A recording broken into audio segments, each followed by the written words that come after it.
I'm good. Welcome to the Movies to Watch Before You Die podcast. I'm your host, Dylan. Gab is not with us today, but today we have Zach, so it's just a couple of pimps, no hoes. Word. Word up indeed. We just watched Borat. That is the movie we're doing today from 2006.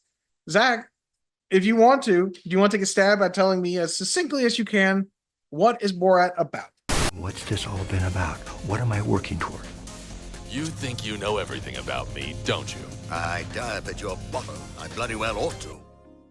It's about a sexy time movie where man travels from Kazakhstan on behalf of American Dream and to search for Pamela. Yes? That seems fairly accurate. Let's see what IMDb says it's about. According to IMDb, Borat is a Kazakh TV talking head Borat dispatched to the United States to report on the greatest country in the world. Do you want to hear one of the taglines? Yeah. There's only one tagline. Come to Kazakhstan. It's nice. Yakashmesh. Yakashmesh indeed. Zach, I'm not sure if there's much more you want to add into what's it about. Do you want to give, I know Gab likes to, a slightly longer version of what happens in the movie? Yes. So in the movie, he's a... Do you think it's very audible that Nala is playing with this toy right here? You're being generous saying it's Nala. I'm squeezing my testicles and they make a noise like... We've got dogs in the room with us. Don't say that about the women. No, okay, so thank you for the pizza. Borat is... Please go now. Borat is about... Wait, Yes, Giselle. you guys do the accents? Or is that okay? Because I've been doing the accent the whole time. They're fake Kazakhstan accents. So I just talk sure. like him? no, I'm just saying, you do the accents because Starship going Jewish and you guys are Jewish. It's only because I'm circumcised I can talk this way. Wah, wah, wee, wah. These are the big questions. Anyone listening out there with a foreskin, you cannot do this impression. That is what gets in the way of it, yes. So the answer is you guys. The foreskin is attached directly to the vocal cords. Oh. Well, if you're lucky. Oh my God. God damn So it. what else happens in Borat, Zach? There is some fellatio, male on male fellatio in the movie. I don't believe there is actual fellatio. It's pretty close to a filleting. Perhaps that's better saved for our opinion time. All right, Let's we'll just say talk that for about opinion. what happens in. Okay. Just the facts. So Borat, he's a Kazakh news reporter. I can't talk normal anyway. He's a Kazakh. He's a news reporter from Kazakhstan. We have the butterflies. Just give up my wife. My wife. Okay, good. He's a news reporter from Kazakhstan who is sent to America to teach them the American ways. So the whole trip is supposed to be in New York, and he goes on these. It's a mockumentary film where he goes and talks to all these different political people and business owners, things of that nature, and he discovers the magic that is Baywatch and the majestic beauty that is Pam Anderson, Of and course. decides that he needs to go to California to see her, and he tricks his business associate, and instead of just staying in New York, they go across the country to see the real America. That's what he tells Azamat, his producer, that they're going to be doing. And hijinks ensues. Damn it, I said that in the last one. Hijinks ensues. Hijinks Ensue is a perfect ending, though. So I feel like now we don't have to talk too much more about what it's about. You've done a good enough job of that. So why don't we dive into opinion time? In this critic's opinion, You know, that's just like your opinion, man. Well, I have a right to my opinion, and my opinion is you have no right to your opinion. Zach, this was your pick. What made you decide to pick Borat? It's very nice. It's funny. It's a movie. Do you think, Dylan, that they could create it today? Just on the funny aspect of Part of me foreign wants to say no because there's so much. The things that are, I guess, dated is, I guess, the voice. the R word, the use of that. But they did a sequel, Borat's subsequent movie film, in what was it, 2020? And it still 2021? landed. It landed. It still lands very well. And I think the character works really well because, and I think it's the reason Bruno doesn't work as well, is because Borat is innocent. Mom said the same thing on the phone the other day. Really? Almost word First for of all, word. why are we talking about this on the phone about? We were talking about the podcast. Oh, okay. And Mom said it's because she said Bruno didn't land as well. We share a because mother. Zach is my brother. I don't know if I said that. We were once roommates. Stupid. So, cut that out. Cut that out. So, Oh, there's that toy the again. squeaking. The beating of the telltale heart. Oh my God, I'm totally. You were talking to mom about Borat? Right. So mom said Borat, even though he's an idiot, he's a likable idiot. Yes, Whereas whereas Bruno's Bruno's punching down a little bit more than Borat. right. Borat, the joke is always on Borat. You know what I mean? He maybe obviously we're making fun of these people's interactions with Borat, but Borat is never being calling somebody else stupid. He's revealing their stupidity through his own stupidity. Agreed. Yes. Which there's a lot of people who reveal their own stupidity in this movie. For example, those college kids. That's where you were gonna go. Those college kids are so bad because he doesn't prompt them at all, and they're like, we don't respect women. You know what I mean? Well, come on, you would want to party with those guys. I think it'd be easy for me to as a straight white man, but I think everybody else would not want to party with them. They downed like 8 bottles of liquor during that journey. Yeah, so they're actively like, well, the minorities have all the power, man. And you're like, whoa. Wait, they did specify just the Jews. This movie obviously is. I hate to point it out. Jews have an overwhelming majority of this podcast. They are trying to take over. That's true. Please cut that part. That wasn't funny. I will say also that the movie has a lot of jokes about Jews, but it's certainly not anti-Semitic, being that Sacha Baron Cohen is Jewish, and being that if you have any media literacy, you can tell that it's playing on itself. Like, it's not serious about it.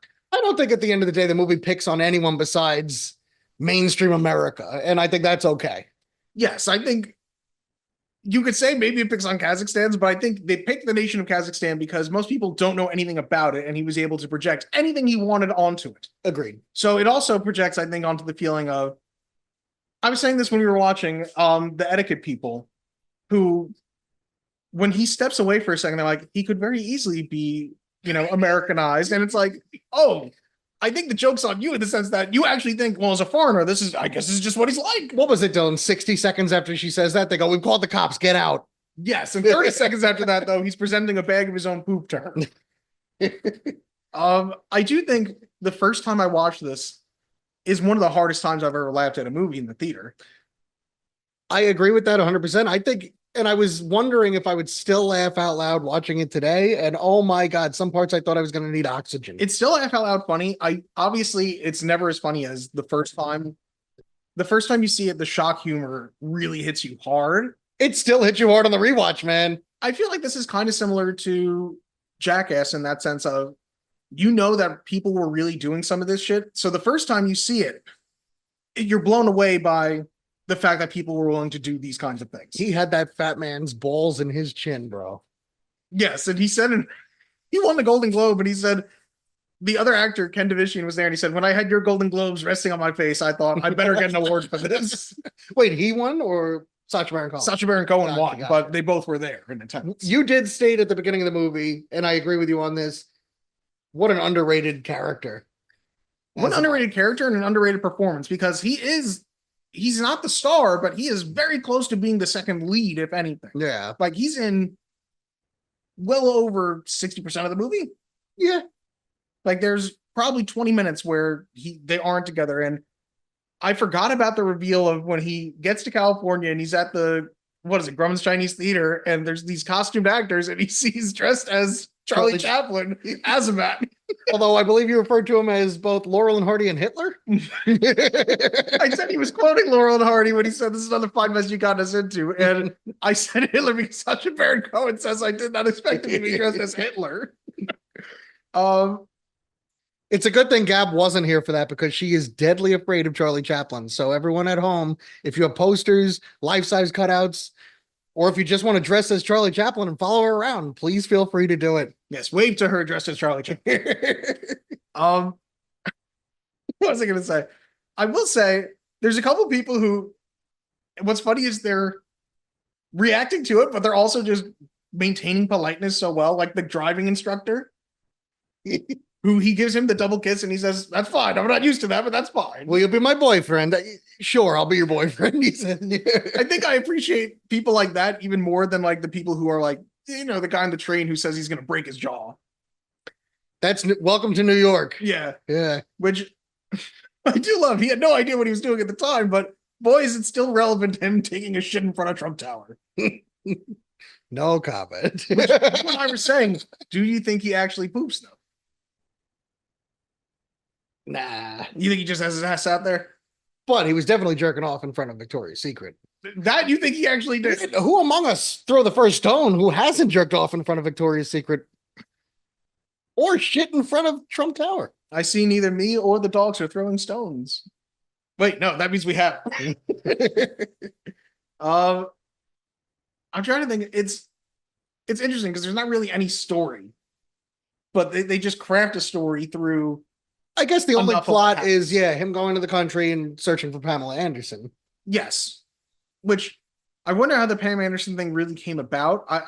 Was that the plan from the beginning, or I think the plan from the beginning was just we're making, a cultural. Well, yeah, Borat was originally a part of the Ali G show. Yeah, as a character itself. So yeah, I think you're right that originally it was let's throw shit at the wall, see what sticks with this character, and then they threw that in. yeah, because it's sketch comedy. But here's something I want to ask you, Zach. Do you know what the full title of the movie is?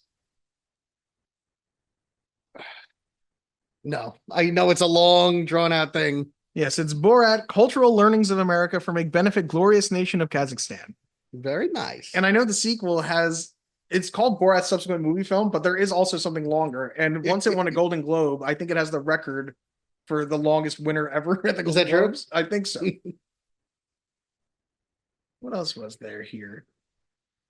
I know I have a lot of facts, but opinion-wise, it's hard to say so much more other than it's really funny.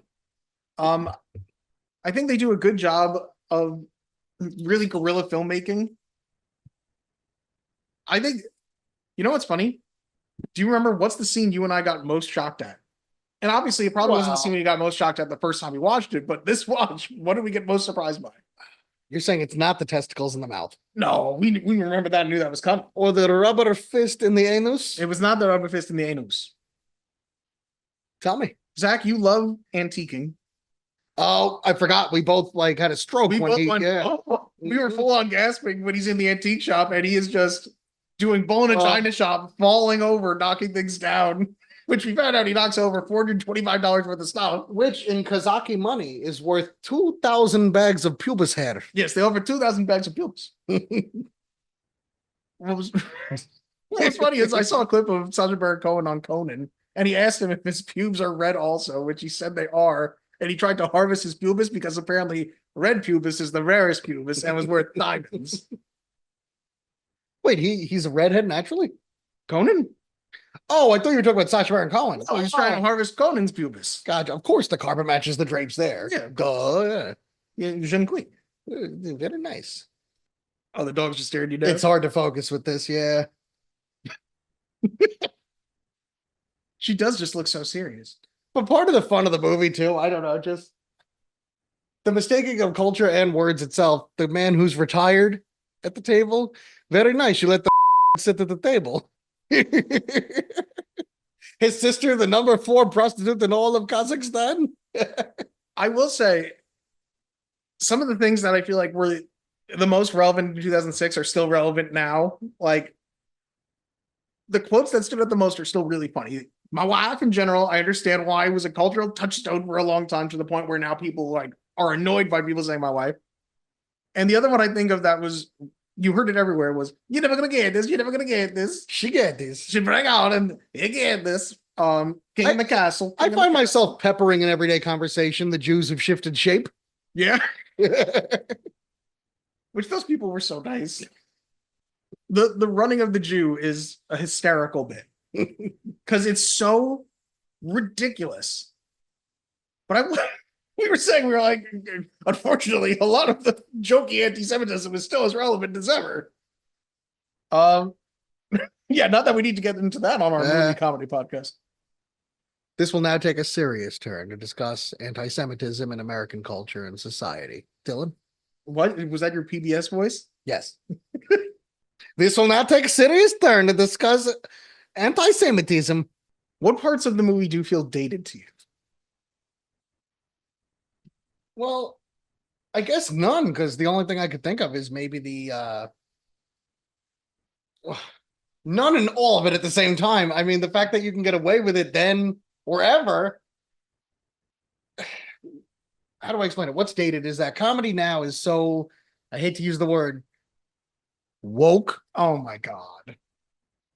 I guess the only thing that I think is dated is probably the references to the.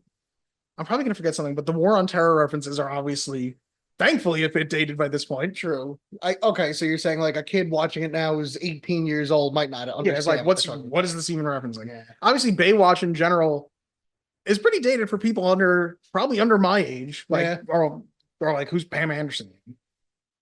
How dare you disrespect her like that? I disrespect Pamela. How dare you make hand party to Pamela? Let he among us who has not made hand party to Pamela throw the first jizz. Oh, No, we can't say that on that's a TV. sticky situation. A very nice toy. The dogs just keep presenting more toys to Zach. The dogs are a little distracting. A little bit. I mean, I'm sure you'll hear them in the background with the crinkling and the noises and the squeaking. You know who else comes off looking bad in this? Like the frat boys, the rodeo guy who's just telling him how much he Oh. looks like a terrorist. I mean, there's a few people that come off looking really bad. I'm trying to think of I think what's interesting is all these people look bad, but not because of. I think it's coming back to what I was saying about Borat being somewhat innocent. He's saying something stupid, and you have the opportunity to not take the bait of let me agree with the ridiculous thing he's saying, and they're like, yeah. It's like you were showing me, and it's not a scene from the movie. I think it's a scene from either the show or a deleted scene where he's at a karaoke bar and he's singing a Kazakhstan song, and one of the choruses is "Throw the Jew down the well," and he gets down the well. the whole bar is singing along. That's not anything to get angry about. You know what I mean? Like, Part of it too. Okay, but at least something like that. It's not a professional setting. They're just kind of there, at a bar, and you could kind of say whatever you want to say. But some of these people are there in a professional setting and saying ridiculous oh, are you talking about like the car salesman?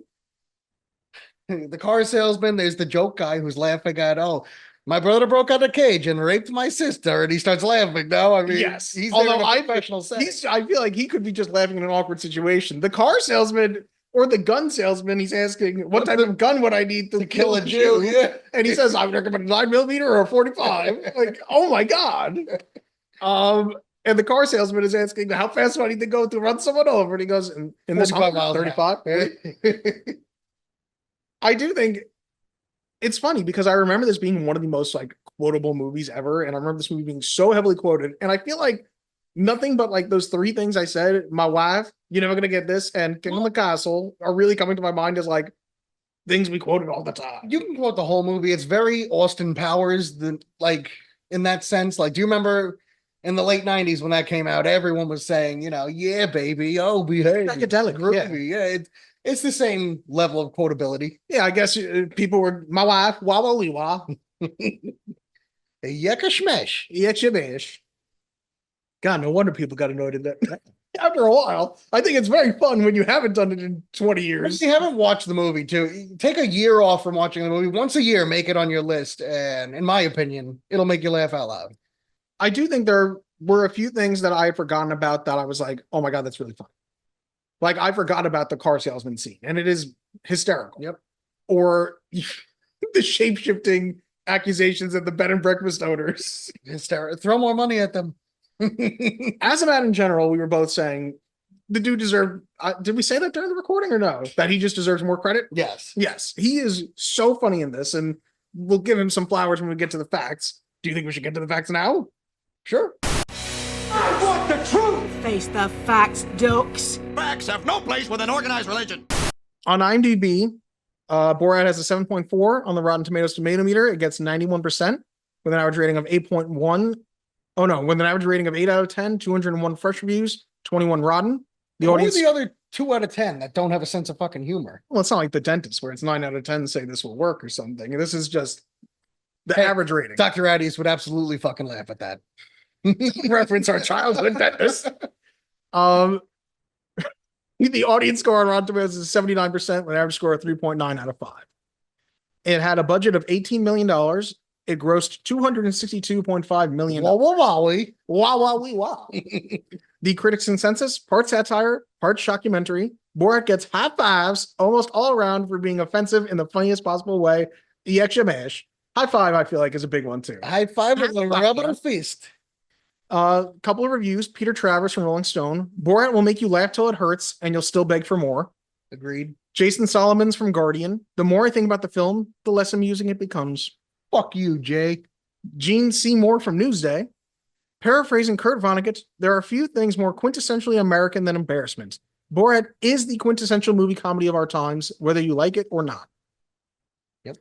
I think that one and the second one are very like showing, holding a mirror up to us as Americans. You have to be willing to laugh at yourself to enjoy this movie, whether you're Jewish or from the South or from the Midwest or from California. You have to be willing to laugh at yourself, and that's the point of it. Yes, because as he's talking about America being the greatest country in the world, he is just showing all the ugliest parts of America. Yes.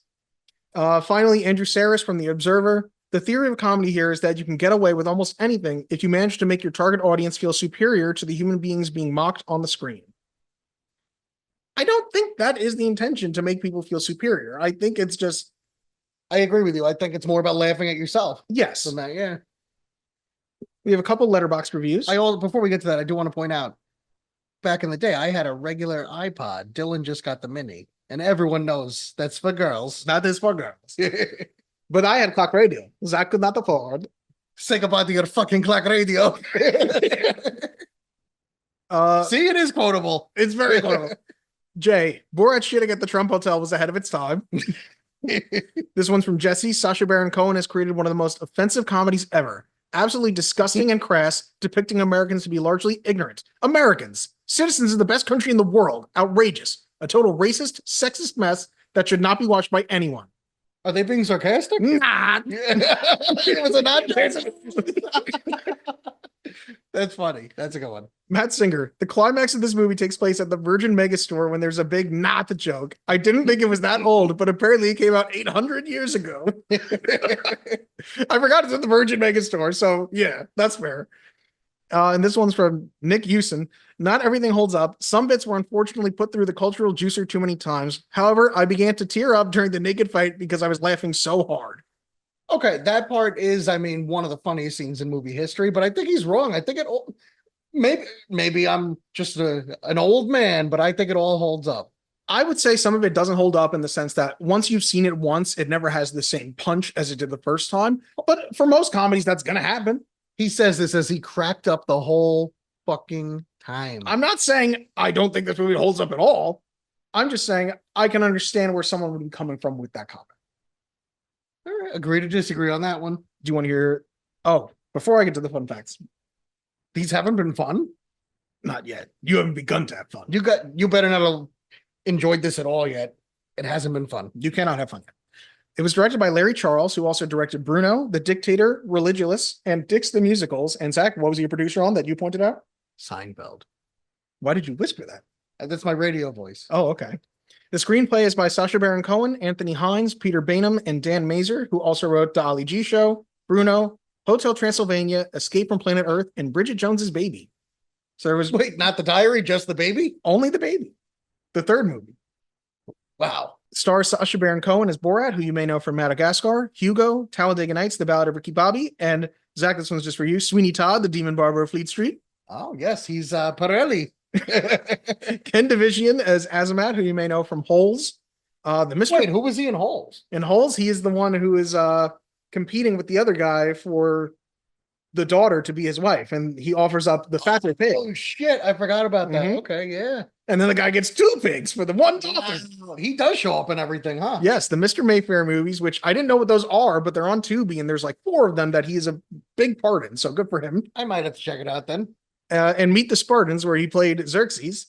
And lastly, Lunel as Lunel, who you may know from Hacks, Dolomite Is My Name, and Hotel Transylvania. And of course, there's a cameo from Pamela Anderson, who you may know from Baywatch, Barbed Wire, or was it Stripperella that was on Spike TV back in the day? Well, wait, you breezed right over Lunel. She was also in, we were saying Always Sunny. Yes, she was in an episode of Always Sunny, I believe. I think so. I think I did only because it's one episode of each of those, but yes. And just a very well-known stand-up comic. I didn't realize she's a stand-up comic as well. Okay. The movie was nominated for an Academy Award for Best Adapted Screenplay. No, wait, I'm sorry, we did just breeze over Pam Anderson, who, my God. Is that all? Was that what you had to say? That's what I had to say. Okay. Yeah. Thank goodness we came back for that. I had so many of those, can I say, hot bitch posters on my wall of her. Right next to his Rat Pack posters. When I was a kid in my early 30s. It was also nominated for a 2007 MTV VMA for Best Fight for Borat versus Azamat, but it sadly lost to 300. King Leonidas versus the Uber Immortal. Oh, okay. That's when it comes down to best fight, that's tough, but funniest fight that would win. Most memorable fight? King Leonidas did not put his testicles in someone's mouth, not that I recall.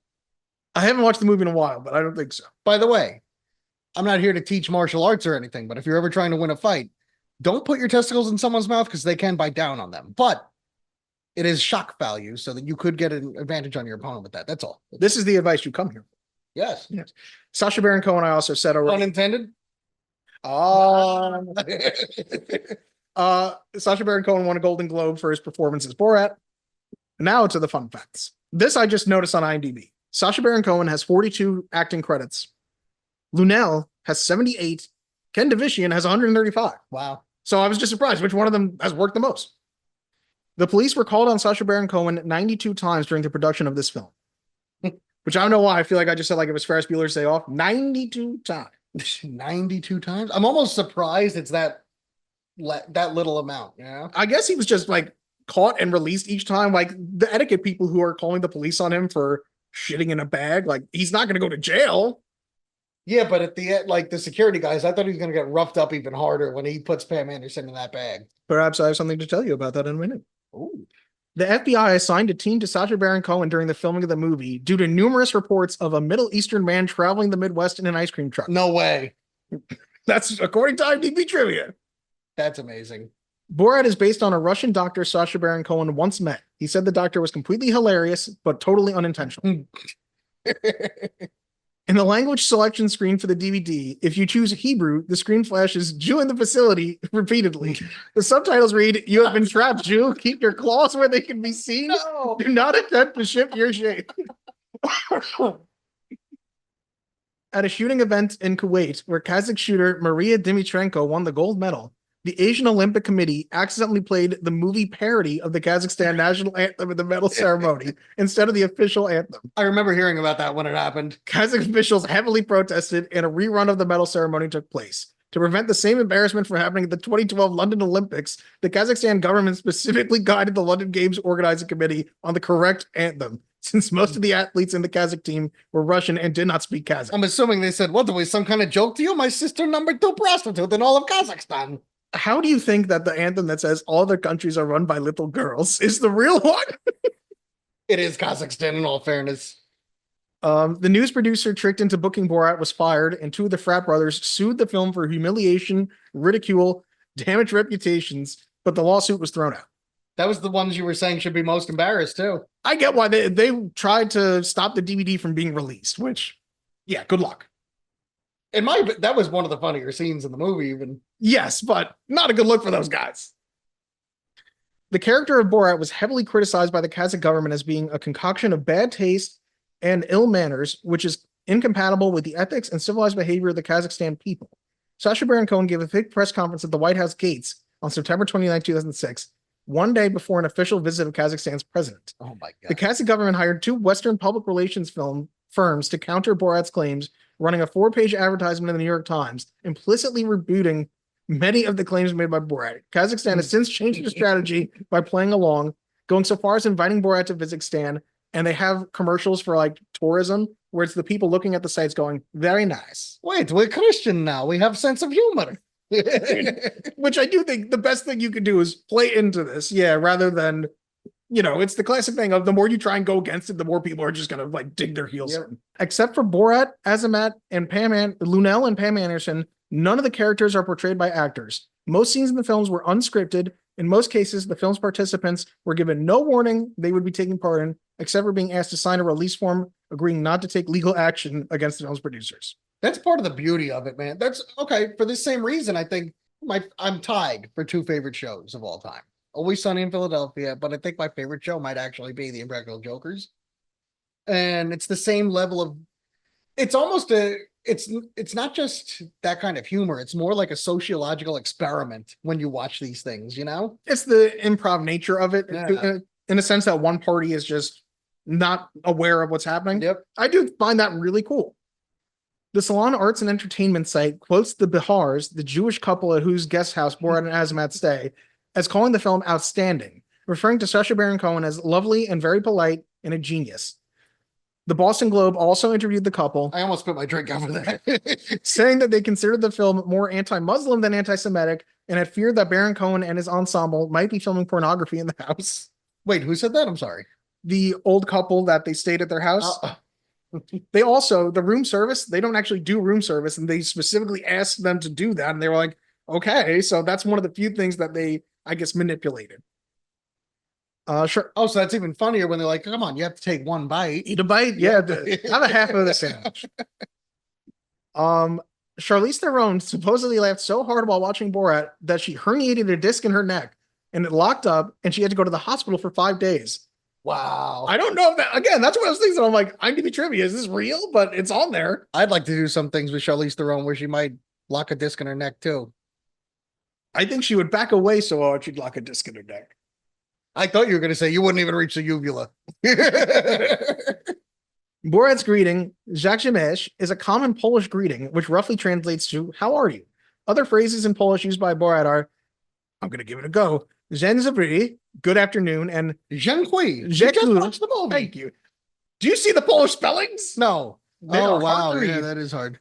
In the opening video, wait, I did tell you about this because we looked for it.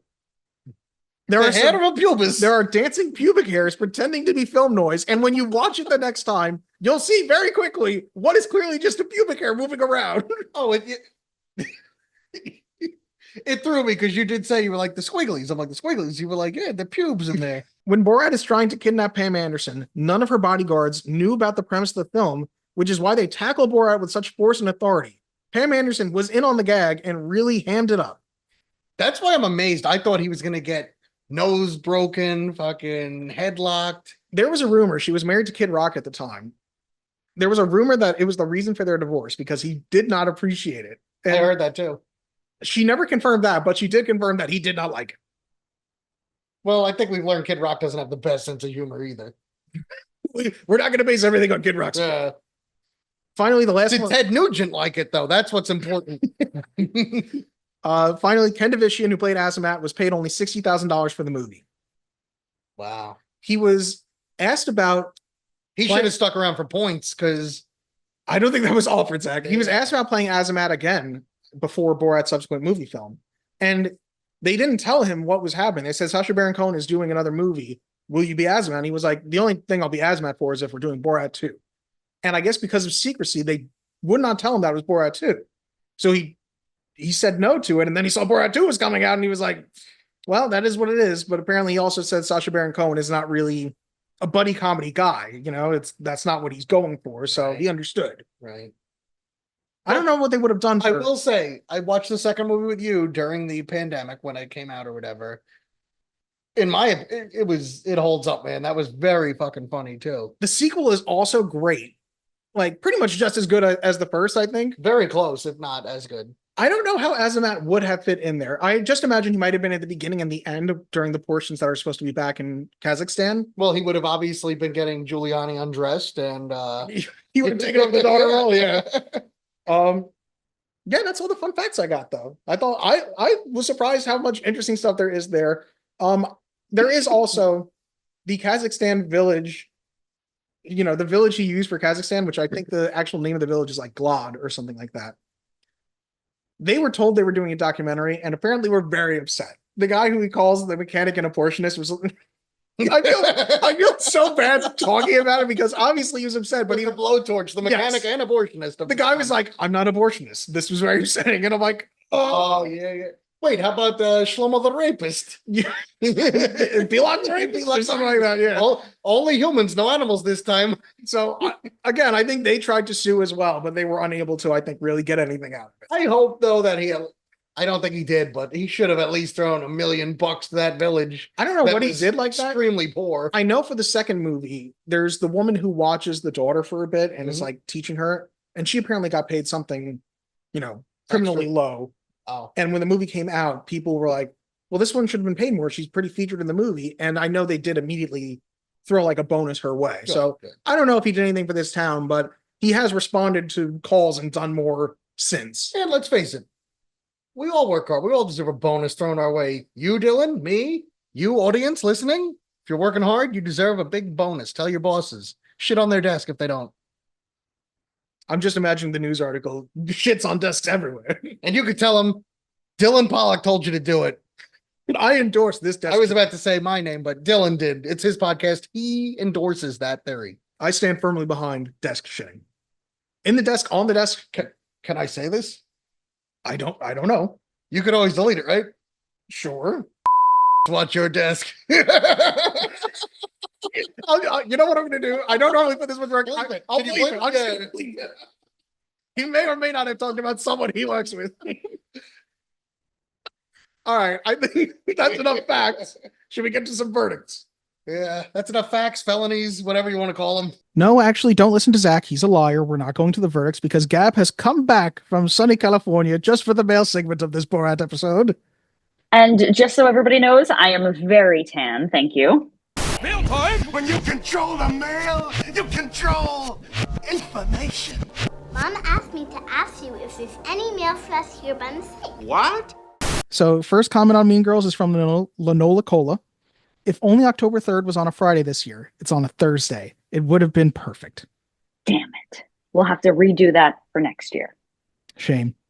And somebody commented on the short that we made, The Stars of Mean Girls, where I put the stars as, who was it I did? Rachel McAdams and Tim Meadows. Somebody just commented. I just love that somebody took the time out to just write, why? So I appreciated that. And then we have a couple of emails here. First, we have one from Poor Legacy, who wrote this email like a month ago by this point, but we just hadn't done mail since. The subject is Penguins. Well, here I go saying it again. I haven't seen Ruthless People before, though it does sound like it might be right on my alley. Granted, the only things I've seen Danny DeVito in had him as either a penguin or a get up on the Hydra's back satyr, which is the Hercules. Oh, we did both of them. No, we did Hercules. Yeah. We didn't do Batman Returns. Oh. I have in the meantime watched Breakdown, and sure, I went in knowing you two thought it was good, but I was pleasantly surprised at how much I liked it, considering how much of a slow burn it was.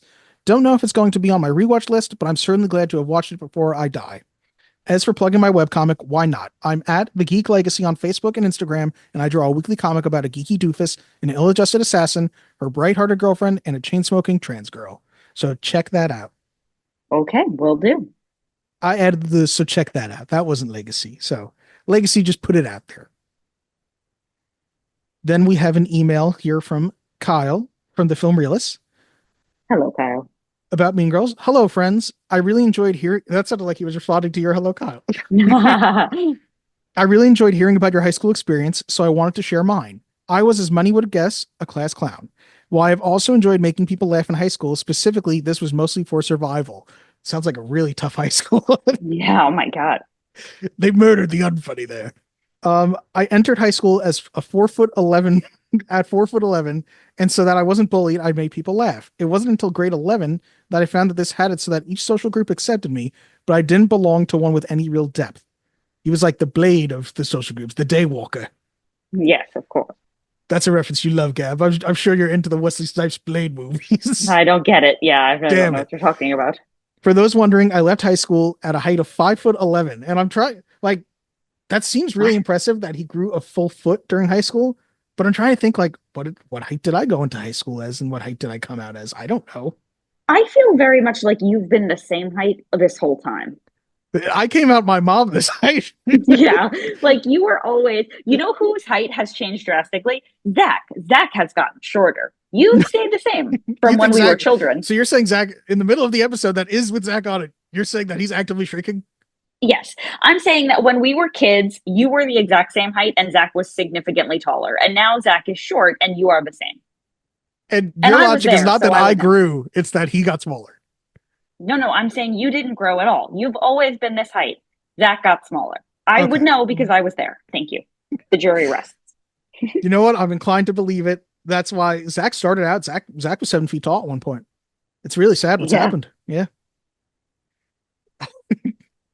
Stay yappy. Wait, wrong podcast. Gab, you rule. Dylan, you're all right. P.S. Mets suck. First of all, I'd like you to come here and say that to my fucking face, because I will tell you what, the New York Metropolitans are magic. Okay? Pure magic. Gab will shred you like the phone books she shreds every morning. I will. Easily and happily. I picture like, what's an average date for you and Corey? I picture you like those strongmen from Family Guy who are just lifting the large triangular bells like hip, hip, hip, hip, hip. Oh, I wish. Okay. We have one more email here from Keen Machine. Greetings. My voice message is attached. Keep it fetch, Keen Machine. Let me see if I can play this. Let me know if you can hear it. On October 2nd, he asked me what day it was. It's October 2nd, the last day to send in mail about Mean Girls to the Movies to Watch Before You Die podcast. Greetings, Dylan and Gab. Happy early Mean Girls Day, or belated by the time this airs, but whatever, I'm getting cheese fries. I have to admit, when I saw this pop up as the latest movie under review, I was very surprised. Obviously, I think this film is iconic, if for no other reason than the quotability. Although this film was likely aimed at the teen girl audience, it definitely has a broader appeal to various ages and demographic, but that's kind of the double-edged sword of media in a high school environment, right? Since it's almost a universal experience for people in the US and many other countries, unless you were homeschooled, it's something that everyone can relate to. However, it has also made this genre so saturated, so it's impressive how well this film has continued to dominate in this category for 2 decades now. And it's still going strong with the musical and the movie based off the musical, based off the movie, but I digress. I actually did not watch this movie until the summer after I graduated high school, and I think I enjoyed it even more for that reason because I found it so hilariously relatable. I remember pointing at the TV like that Leonardo DiCaprio meme and just being like, that was literally our school, that literally happened, to my friends as we laughed at how spot on the writing is, to the point that the exaggerated parts literally didn't even feel that satirical at all. I loved getting a slight peek into the lives of teen Dylan and Gab in their high school dramas, which leads me to my movie-themed questions for this week. Ooh. Number 1, did your social status or friend groups change much throughout your 4 years in high school, or did things stay relatively the same for you throughout? Number 2, what was your proudest moment in high school? And don't say graduation day. I'm not going to ask about your most embarrassing because I'm not going to put you on the spot. But what was your proudest moment in high school? And number 3, what was the incident when you were in school? We had a couple in my time, but one that stands out is that we actually had a school-wide assembly about cliques and bullying that felt so close to what was portrayed at the end of this film. So again, seeing it happen on screen for the first time, having no idea what was going to happen, had me dying. Okay, I've hijacked your podcast long enough for one sitting, so keep it keen. Okay. He's the best. I had to write down the questions because I was like, okay, we got to remember those. Okay, so let's go through them quickly. Did your friend group stay the same through high school? Yes. Mine did from like middle school until probably like after I finished college. That me and those same people all hung out consistently. It's changed since, but yeah, a long time. Second question. Do you have a proudest moment that you can think of? I won a New York statewide high school Tony Award. That was my proudest moment. You know, I don't think I have one. So part of me is like, I think I should just go with my most embarrassing because that comes to my mind much more clearly. Oh, please. We were in the auditorium. Well, it's 2 incidents in the auditorium, actually. The first one is there was a friend of ours who like, not like a close friend, but it was like somebody who like, we were in a lot of classes. He was a big guy though. You know what I mean? Like, like a high school big guy where he was like over 6 foot, at least over 250 pounds. And he's sitting in the auditorium and I'm going to sit down next to him. Now, I was not like a heavy high school kid at all. I wasn't like super skinny, but I go to sit down in the auditorium and I fall through the chair. Like the bottom of the chair falls out. And, you know, it's before whatever was started. So everyone turns and looks and I was like, fuck me. No way. Like, you got to be kidding. This just happened. Seriously.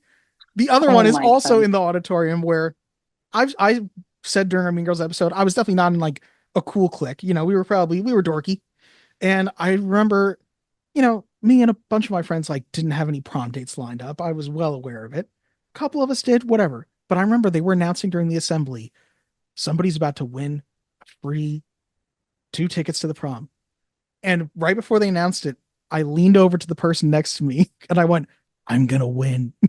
And he went, the winner is Dylan Pollock. And he was like, no way. And I was like, I know it. So I That's guess I am amazing. proud of that one. Gab, what was the incident? Because I remember the incident in my high school. So I graduated from such a huge high school that it's really, really, really hard to say what like the incident was. Um, the thing that pops into my head though is when I was a freshman, the senior class did a prank, and they got 3 pigs and they labeled them 1, 2, and 4 and set them loose in the school. They really did that because I feel like I've heard that as a thing that's been done at high schools before. They Like, where do really people did keep it. getting these pigs? I don't know, but like part of, unless maybe it didn't. I have to double check, but I'm like 99% sure that that really happened. But I think I mean, other than that, it was like, I don't know, girls got pregnant. The fucking you could always buy heroin in the bathroom. I don't know, like it just shit happened. I don't know. Speaking of shit happening, the incident in our school was that they had to close down the bathroom and like I want to say I can't remember what they called it, like the new wing, the C wing or something like that, which was like the newer section of the school that had been built. It was nicer. The bathroom there was closed down for like a month because somebody wrote shit with shit. Oh my God. And this was a major deal, like round up the usual suspects type deal, and they never found out who did it. Wow. Yeah. Well, on that dark brown note, I guess we should get back and me and Zach can do the verdicts for Borat. I can't wait to hear them. Gently. Do or do not. There is no try. The guilty will be punished. Sentence is death. Zach, this was your pick. Do you believe this is a movie to watch before you die? Well, duh, it was my fucking pick. Okay, that's succinct. I do think it's tough because watching it, like I said, there isn't really much of a story, and a lot of it has been dated. So I think that I'm not going to say it's a movie to watch before you die. Pause. Nah. You got me. I was ready to. I was cocking back a punch. You really did stop and stare at me, and I was like, "Is he falling for it?" Ah, you got me. No, I think it still holds up as hysterical, and it holds up as well as any not joke would today. Yeah, I would say not only is Borat a movie to watch before you die, but I would say if you're watching Borat, you should watch Borat's subsequent movie film as well. It holds up like it's all that and a bag of chips. It holds up like a rubber fist up my anus. Not from Dylan. Oh, thanks for clarifying. I had to throw that in there. Yeah. All right. I'm going to say the things we normally say to end the podcast. Zach, is there anything you want to plug or say? Not my buttocks. Don't plug Zach's butt. Thank you for listening to this podcast. If you want to, in the description below is our link tree, is our shop where you can get merch. Like we have shirts, hoodies, joggers. Coming soon. Merch of my own too on there. It's been promised to me as part of this deal. I promised you that I would put whatever merch you want on there. And we donate 25% of every merch sold to a charity that you like. It's whatever you like. It happens. So donate a lot. That's surely true. Whatever. Yes. There's no sarcasm here at all. Whatever donation you like abortion, it goes to that. You don't like it goes to anti-abortion causes. Just buy the merchandise. Yes, 12.5% to anti-abortion, 12.5% pro-abortion. That's right. We're evening out. Jesus.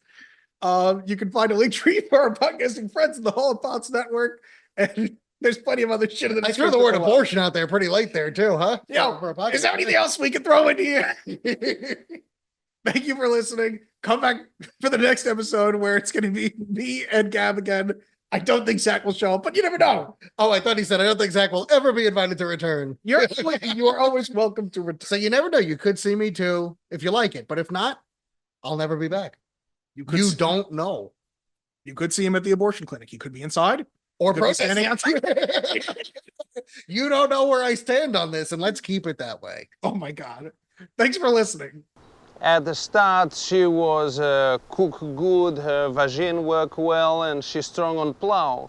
But after 3 years, when she was 15, then she become weak, her voice become a deep Borat, Borat. She receive a hair on her chest, and her vagina hang like sleeve of wizard. Just make the entire podcast this bit. This bit? The part where you walk away? I should have walked away. All right, name the band. Very good. I'm impressed. I just had this conversation with Scott, actually. The song was on, and I was like, is this the Cutting Crew? So, who do you think of every time you hear that song? Dr. Andrews. Me too.